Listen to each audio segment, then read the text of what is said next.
क्रांती news, आवाज सर्वसामान्यांचा।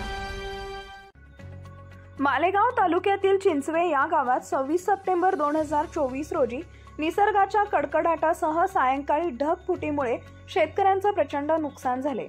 मका, बाजरी, कांद्याचे उळे, सोयाबीन या पिकांचे नुकसान झाले असून आज रोजी शेतकऱ्यांवर रडण्याची वेळ आली आहे।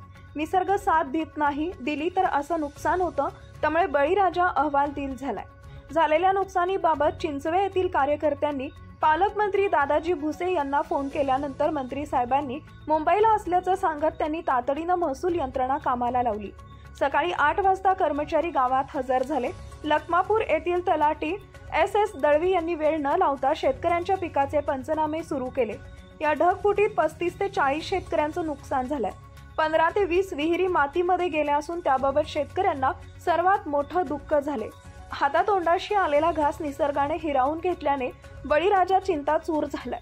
शेतकरी श्रीपद दादाजी देवरे, संजय श्रीपद देवरे, वसंत नानाजी, सुरेश गोरख, भरत सुदाम, शांताराम सखाराम पंडित, महादेव चव्हाण, वर्षा दीपक देवरे, सुरेश शिवाजी खैरनार, बाळू चैत्राम खैरनार, रमेश निंबा खैरनार, परसराम देवरे, बळीराम राजाराम, किशोर आत्माराम, रघुपती, बिलाजी सावळे, लक्ष्मण बाबूलाल सावळे व इतर शेतकरी यांच्या शेतीचं मोठ्या प्रमाणात नुकसान झालंय। तरी प्रशासनाने भरपाई द्यावी ही विनंती केली आहे।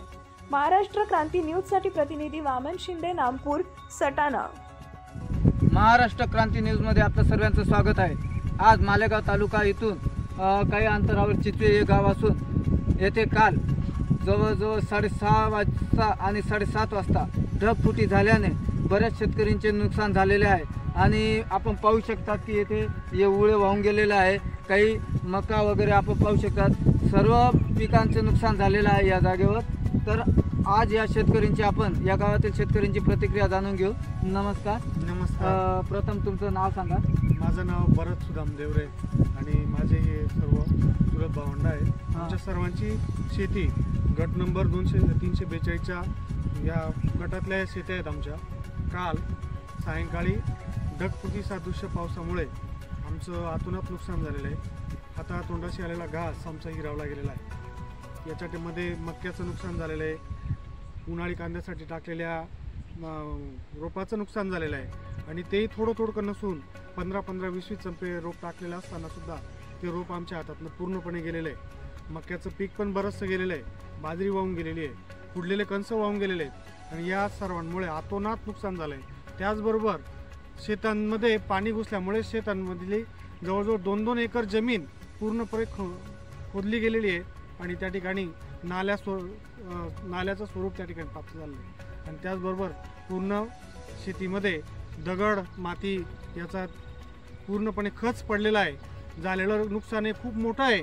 आता त्या ठिकाणी शासनाने या गोष्टीची योग्य दखल घेऊन आम्हाला त्या ठिकाणी आलेल्या संकटातनं तारण्यासाठी काही का असेना मदत द्यावी आणि आम्हाला यातनं काढावं, कारण मागच्या वर्षाचा दुष्काळ आणि या वर्षाची हातातोंडाशी आलेला घास या दोघंही कात्रींमध्ये आम्ही सापडलेलो आहोत। आमचं पूर्ण नुकसान या ठिकाणी आम्हाला ऊर्जित अवस्था आणण्यासाठी शासनाने थोडीशी काहीतरी या गोष्टीची दखल घ्यावी आणि आम्हाला त्या ठिकाणी थोडीफार पूर्ण स्वरूपातली मदत शासनाने जाहीर करावी अशी मी न्यूजच्या मार्फत नम्र विनंती करतोय। आपण जाणून घेऊ आता या ताईन त्यांची प्रतिक्रिया। इकडे प्रथम तुमचं नाव सांगा। निरंजनी सुरेश देवरे। तर आपलं येथे काय नुकसान झालेलं? माझं उळे गेलं, भुईमूग वगैरे काय असे पीक नष्ट झाल्यानंतर अक्षरशः त्या ताईंकडे पाहू शकतात की शेतकऱ्याची आज अशी अवस्था आहे की निसर्ग साथ देऊन नाही राहिला आणि त्याच्यामध्ये निसर्गाने साथ दिली का असं आज नुकसान झालेलं आहे। तरी शेतकऱ्यांची विनंती आहे की प्रशासनाने लक्ष द्यावे आणि त्यांना भरपाई द्यावी। जय हिंद, जय महाराष्ट्र। अशाच नवनवीन बातम्या पाहण्यासाठी आमच्या महाराष्ट्र क्रांती न्यूज या YouTube चॅनलला लाईक करा, सबस्क्राईब करा आणि बेल आयकॉनला प्रेस करा।